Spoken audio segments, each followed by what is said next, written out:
Vente à Hollywood d'objets personnels de Marlène Dietrich. C'est le petit-fils de la star d'origine allemande qui était devenu mondialement célèbre dans le film L'Ange bleu de Joseph von Sternberg qui a mis ces objets en vente.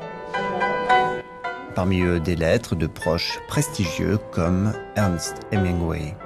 Marlène Dietrich était devenue américaine, mais c'est à Paris qu'elle s'installe définitivement. Elle y est morte en 92, à l'âge de 92 ans.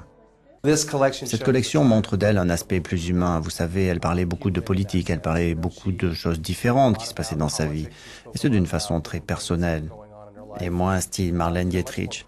Et je crois que c'est ce qui est intéressant dans ses lettres et ses objets personnels. Cela reflète une personne différente de ce qu'elle était, de ce qu'elle avait créé et qu'elle voulait montrer aux gens la plupart du temps.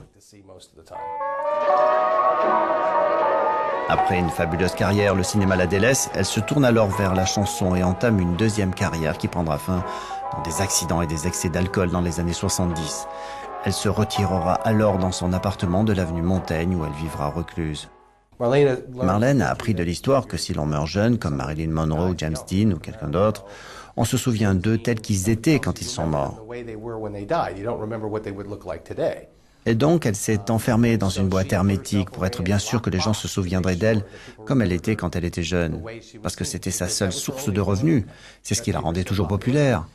On voulait toujours utiliser son image pour faire des publicités. Les magazines payaient pour des interviews, ses livres se vendaient toujours. Mais si les gens avaient vu ce qu'elle était devenue, alors je pense qu'elle aurait perdu son glamour. Et bien sûr, elle avait raison. Une histoire quelque peu réécrite, Marlène Dietrich se produisant toujours sur scène à l'âge de 73 ans. Ce sont en tout 250 objets personnels qui sont ainsi mis à la vente au Hollywood Museum, mais aussi sur le net.